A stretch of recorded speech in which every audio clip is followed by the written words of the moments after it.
اہل مدینہ بغیر کسی ناخدا کے طوفانوں کے تپیڑے سہتے رہے اور مجبوراً جان چھڑانے کو امیر معاویہ کے آگے جھک گئے۔ مدینہ میں خاطر خواہ کامیابی حاصل کر کے انہوں نے مکہ کا رخ کیا۔ حسین ابن علی رضی اللہ عنہ اور عبد الرحمن بن ابو بکر رضی اللہ عنہ کو خلعتیں اور تحائف بھیجے، انہوں نے شکریہ کے ساتھ واپس کر دیے۔ امیر معاویہ نے بڑے صبر سے اس گستاخی کو ٹال دیا اور ان سے براہ راست گفتگو کی کوشش ظاہر کی۔ لوگوں کے کان ان کی طرف لگے ہوئے تھے، کیا باتیں ہوں گی، کیا فیصلہ ہوگا، کیا سرائیاں ہو رہی تھیں، حسین رضی اللہ عنہ کیا طے کرتے ہیں، اگر سمجھوتا ہوا تو کن شرائط پر ہوگا۔ حسین ابن علی رضی اللہ عنہ کو بلاوا پہنچا تو سارے خاندان میں کھلبلی مچ گئی۔ سب گرد جمع ہو گئے۔ اکیلے جانا مناسب ہے یا نہیں؟ میں ایک انسان سے ملاقات کرنے جا رہا ہوں، کسی شیر یا چیتے کی کچھار میں نہیں جا رہا۔ انہوں نے خاص طور پر عباس ابو الفضل کو سنانے کے لیے کہا۔ عباس رضی اللہ عنہ نے باپ کی وصیت کو بھی ایک لمحے کے لیے فراموش نہیں کیا تھا۔ جب 4 دن تک زہر میں بجھے ہوئے خنجر کے وار سے کرب میں مبتلا ہو کر وفات پائی تھی تو انہیں حسین رضی اللہ عنہ کے سپرد کیا تھا، مگر ساتھ ہی حسین رضی اللہ عنہ کی حفاظت کرنے کی بھی تلقین کی تھی۔ عباس رضی اللہ عنہ ایک لاسانی شہسوار اور تلوار کے دھنی تھے۔ خفیہ طور پر انہوں نے نوجوانوں کی ایک جماعت تیار کی تھی۔ یہ نوجوان عرب کے بہترین سپاہیوں میں شمار کیے جاتے تھے۔ خلقت ان کا لوہا مانتی تھی۔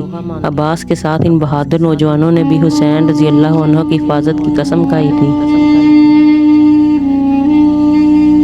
حسین رضی اللہ عنہ کو علم بھی نہ ہوتا اور یہ سپاہی عباس رضی اللہ عنہ کی سرداری میں دور ہی دور رہ کر ان کی حفاظت کرتے۔ جب بھی حسین کسی کام سے باہر نکلتے، تھوڑے فاصلے پر یہ ساتھ ساتھ چلتے۔ مسجد میں داخل ہوتے تو ان کے آس پاس صفوں میں موجود رہتے۔ مسلح اور چاقو چبند، انہیں لوگوں کے خوف سے کسی کو حسین پر اچانک حملہ کرنے کا موقع نہ ملا۔ حسین کو بہادروں کے اس دستے کا کچھ تھوڑا سا پتہ تھا۔ انہوں نے عباس سے باز پرس کی، مگر انہوں نے خاموشی اختیار کر لی۔ بھائی، میں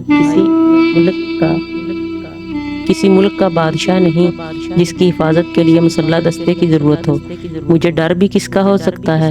سبھی تو میرے اپنے ہیں، حسین رضی اللہ عنہ کہتے، مگر عباس رضی اللہ عنہ نے کبھی کوئی دلیل پیش کی نہ کوئی حجت کی۔ ایک یقین تھا جس پر وہ عمل کرتے تھے۔ حسین ابن علی رضی اللہ عنہ تنہا امیر معاویہ سے ملاقات کو گئے، بڑے اتفاق سے خیر مقدم کیا، ادھر ادھر کی باتیں ہوئیں، پھر خاموشی حائل ہو گئی۔ بڑی نرمی سے امیر بولے، اگر ٹھنڈے دل سے سنو تو کچھ کہنا چاہتا ہوں۔ میں بغور سن رہا ہوں۔ اسلامی ممالک کے معزز اور سربراہ لوگ مجھے زور ڈال رہے ہیں کہ یزید کی جانشینی کا سوال تمام مسلمانوں کے سامنے پیش کروں۔ اب تک میں نے ٹالا، مگر اب دباؤ کی شدت بڑھتی جا رہی ہے۔ سب یزید کے شدید مداح ہیں، ان کی نظروں میں یزید سے بہتر کوئی نہیں۔ اور تمہاری نظروں میں؟ امام مسکرائے، مجبوراً مجھے بھی ان کا ہم خیال ہونا پڑ رہا ہے، واللہ مجھے بھی یزید سے بہتر کوئی دکھائی نہیں دیتا۔ تمہیں اپنے بیٹے کی سوا اگر کوئی نظر نہیں آتا تو یہ تمہاری آنکھوں کا فطور ہے۔ امیر معاویہ کو غصہ آنے لگا، مگر زبردستی مسکرائے، تم ہی کہو، اور کون اس لائق ہے؟ میرے کہنے کا کیوں انتظار کرتے ہو؟ آزاد انتخاب ہو جانے دو، خود ہی پتہ چل جائے گا کہ تمہارے بیٹے سے بہتر کوئی ہے یا نہیں۔ میں سمجھ گیا، تمہارا اشارہ خود اپنی ذات کی طرف ہے۔ اگر ہو بھی تو اس میں ایسی اچنبھے کی کون سی بات ہے؟ ملک اور قوم کی خدمت کی صلاحیت مجھ میں یزید سے زیادہ ہی ہوگی، مگر تم ڈرتے کیوں ہو؟ عوام کا فیصلہ مناسب ہی ہوگا۔ عوام جاہل اور احمق ہیں، وہ سیاسی باریکیوں کو نہیں سمجھ سکتے۔ میں مانتا ہوں تم بڑے متقی اور پرہیزگار ہو، مگر اسلام اس وقت ایسے دور سے گزر رہا ہے کہ کسی اللہ والے کی بجائے باروب، سخت گیر اور ہر دل عزیز قائد کی ضرورت ہے، جو امور سلطنت میں مہارت رکھتا ہو، لوگ جس کا حکم مانیں۔ یزید بہت ہر دل عزیز ہے اور لوگ اس سے مرعوب بھی ہیں۔ یعنی وہ ایک جابر اور قاہر حکمران بن سکتا ہے جس کے نام سے لوگ لرزیں، جس کی ہر نظر ان کی موت کا پیغام ہو، جس کی بے رحمی اور فرعونیت ضرب المثل ہو۔ بے شک امیر تم اور تمہارا بیٹا ان صفات کے حامل ہیں۔ تم دونوں کا رعب ہیبت کی حد تک پہنچ گیا ہے۔ رہی زمانے کی شکایت اور اسلام کے نازک دور سے گزرنے کا سوال، تو یہ سب تمہارا ہی کیا دھرا ہے۔ یہ الزام ہے امیر، یہ حقیقت ہے۔ تم نے نئے سرے سے اسلام میں شہنشاہیت کی بنیاد ڈالی، اسلامی اشتراک کا گلا گھونٹا اور عوام پر ظالم اور خون خوار درندے مسلط کیے۔ اسلام کی سلامتی کی نہیں، تمہیں ان حاکموں کی حفاظت کی فکر کھائی جاتی ہے، اس لیے تمہیں اتنی بڑی فوج رکھنا پڑتی ہے، ورنہ انہیں عوام پیروں تلے روند ڈالیں۔ ان حاکموں کی سلامتی تمہاری اپنی سلامتی ہے۔ تم ایماندار حق پرستوں سے ڈرتے ہو۔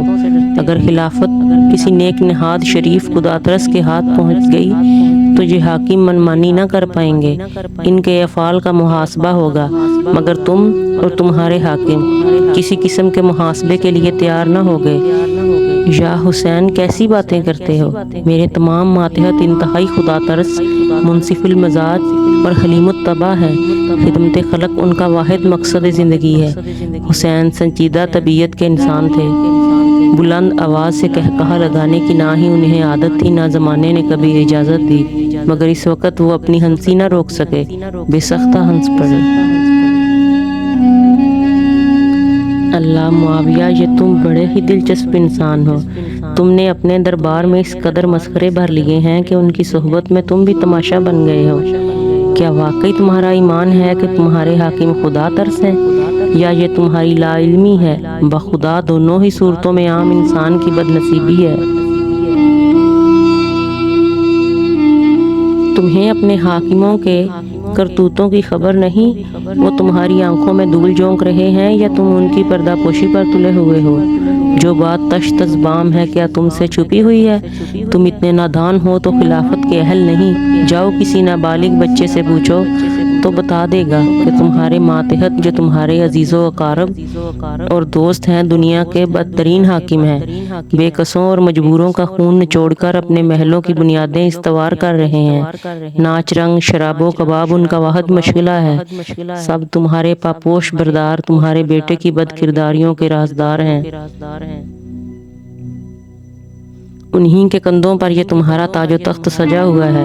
انہی کے بل بوتے پر تم فرعون بے سامان بنے اسلام کے اصولوں کو پیروں تلے روند رہے ہو۔ امیر معاویہ کا چہرہ نیلا پڑ گیا، آنکھوں سے چنگاریاں اڑنے لگیں، گھٹے ہوئے گلے سے بولے، تم خلیفہ وقت امیر المومنین کی ذات پر حملہ کر رہے ہو۔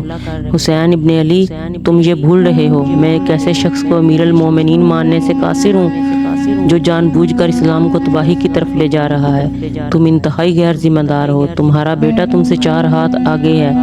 اس کی بدکاریوں کے قصے سن کر تو لوگ کانوں میں انگلیاں دے لیتے ہیں۔ یزید کے بارے میں تمہارے ایسے خیالات ہیں؟ میں نے جو کچھ کہا وہ سچ ہے، مگر وہ تو تمہاری بہت تعریف کرتا ہے۔ وہ بھی سچا ہے۔ حسین مسکرائے۔ امیر چڑ گئے مگر نرمی سے بولے، حسین ہم تو کوئی غیر نہیں، اپنے ہی ہیں۔ یزید تمہارا چھوٹا بھائی ہے، تم اسے بس نام کو خلیفہ بن جانے دو، ساری طاقت تم اپنے ہاتھ میں رکھنا۔ یزید تمہارے حکم سے سرتابی نہ کرے گا تو پھر یہ نام کی خلافت تمہارے بیٹے کے کس کام کی ہوگی؟ بس اسے ضد ہے امیر، خلافت مٹی کا کھلونا نہیں جو ایک ضدی مچلتے ہوئے بچے کو منانے کے لیے اسے تھما دی جائے۔ تم تو الٹی بحث کرتے ہو۔ یزید خلیفہ ہو جائے تو تمہارا کیا حرج ہوگا؟ اصل طاقت تو تمہارے ہاتھ میں رہے گی، جو چاہو کرنا۔ اصل میں تمہارا مطلب ہے تمہارے بیٹے کے سر پر دستے شفقت پھیر کر عوام کی آنکھوں میں دھول جھونکنے کی خدمات انجام دوں۔ وہ لوگ جو مجھ پر بھروسہ کرتے ہیں اسے میرا برخوردار سمجھ کر اس کے عیوب سے چشم پوشی کریں، بلکہ اسے سراہیں۔ معاویہ، میں اتنا مکروہ جھوٹ کبھی نہیں بول سکوں گا۔ مارے غصے کے امیر انگارہ ہو گئے۔ ایسا معلوم ہوتا تھا سامنے حسین نہیں، ان کے والد علی ابن ابی طالب بیٹھے ہیں اور امیر ان کی بلاغت اور فصاحت کے طوفان میں ہاتھ پیر مار رہے ہیں۔ ان کی دلیلوں نے سارے خواب چکنا چور کر دیے، بری طرح برہم ہو اٹھے۔ حسین خواہ مخواہ ضد کر کے پریشان کر رہے ہو تو پھر تم یزید کی ولی عہدی کا بےہودہ خیال دل سے نکال دو، آزاد انتخاب پر بھروسہ رکھو یا مجلس شورا مقرر کر دو، اس کی رائے پر سب کچھ چھوڑ دو، وہ جسے چاہیں تمہارا جانشین مقرر کر دیں، مگر ایک شرط ہے، مجلس شورا کے ممبران کا انتخاب ایمانداری اور انصاف کی روح سے ہو، تمہارے حمایتی نہ بھر دیے جائیں، عوام کے نمائندے ہوں۔ شام اور دوسرے بااثر ممالک کو کیا جواب دوں جو یزید کے لیے بیعت کر چکے؟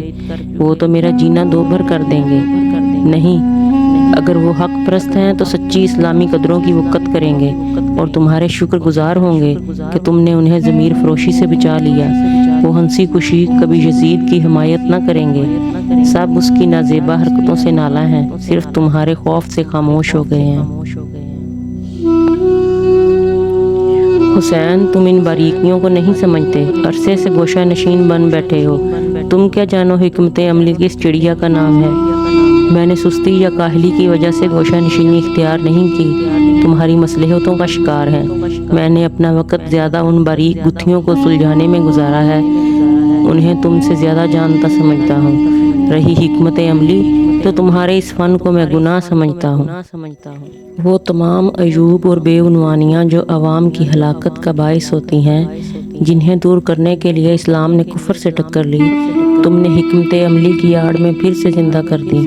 تم نے کفار کا رہن سہن اپنا لیا، ان کے پرانے دستور، ان کے معاشرے کی گھناؤنی پابندیاں، ان کا وحشیانہ نظام جو پوری انسانیت کو چند طاقتور مطلب پرستوں کا غلام بنا دیتا ہے، ان کا ظلم اور زبردستی تم نے پھر سے اپنا لیا۔ جہاں کل کفار جمے ہوئے تھے، آج چند طاقتور مسلمان ڈسے ہوئے ہیں۔ ملک کی ساری دولت جو تجارت کے فروغ کے لیے آزادانہ گھومتی تھی، چند حاکموں کے ہاتھوں میں قید ہے۔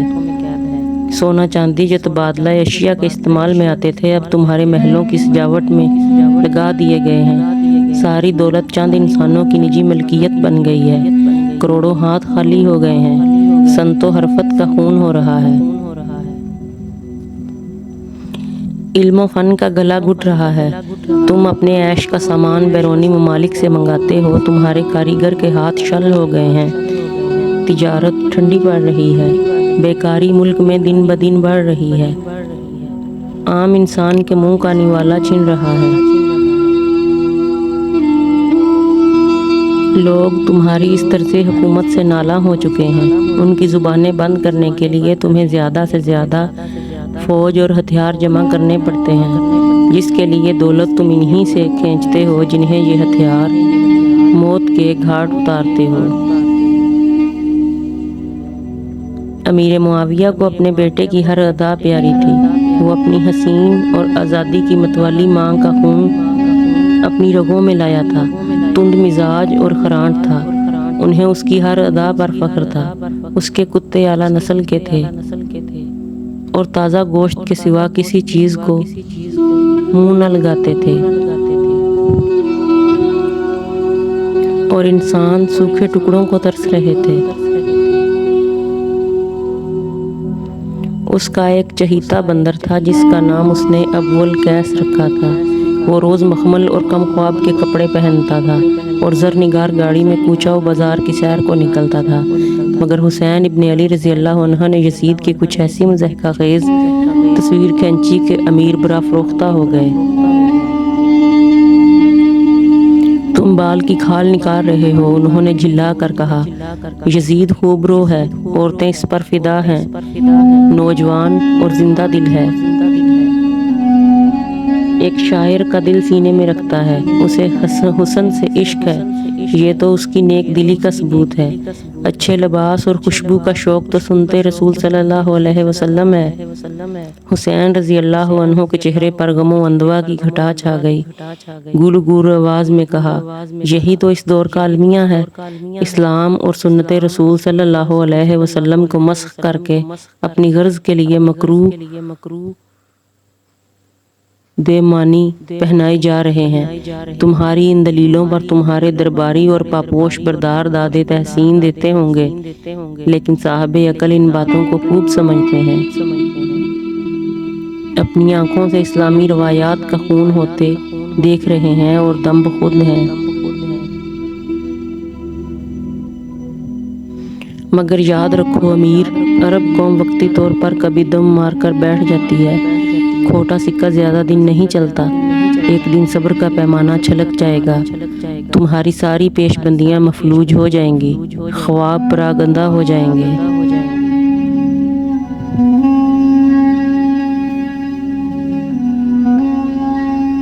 مجھے دھمکیاں دے رہے ہو؟ نہیں، صرف تمہیں آنے والے وقت سے آگاہ کر رہا ہوں۔ تمہارے پاس طاقت ہے، دولت ہے، چاہو تو ان صلاحیتوں کو عام انسان کی بہبود پر صرف کر سکتے ہو۔ تم عرب قوم کو بام عروج پر پہنچا سکتے ہو۔ حسین، خدا را مجھ سے جھگڑا نہ کرو، میں تم سے صلح چاہتا ہوں، اچھے تعلقات چاہتا ہوں، میں دوستی کا ہاتھ بڑھا رہا ہوں۔ تم حقارت سے جھٹک رہے ہو۔ میں تمہاری ہر مانگ پوری کرنے کو تیار ہوں، تم اپنی شرائط پیش کرو۔ انشاءاللہ میری طرف سے کوتاہی نہ ہوگی۔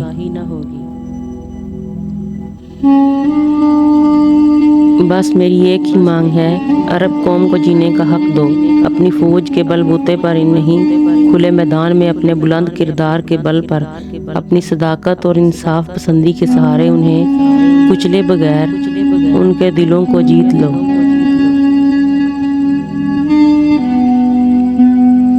یہ شہنشاہیت ختم کر کے جمہوری نظام قائم کر دو۔ جتنا تم اور تمہارا بیٹا خرچ کرتے ہیں، اتنا ہی ہر انسان کو لینے دو۔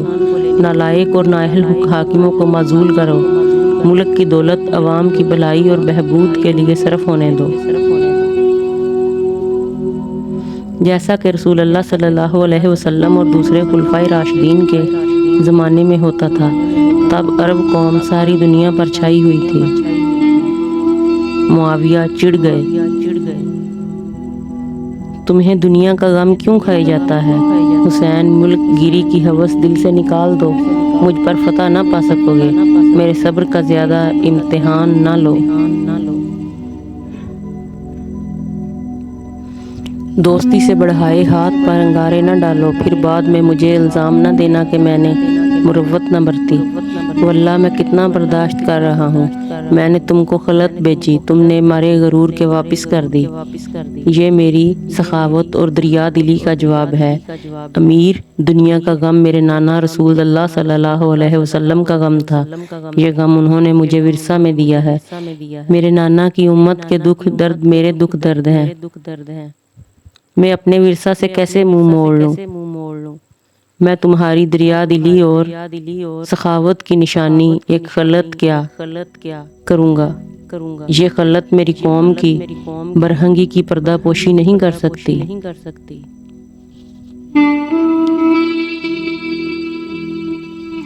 ذرا آنکھیں کھول کر دیکھو امیر، سڑک پر چلنے والا راہگیر کس حال میں ہے؟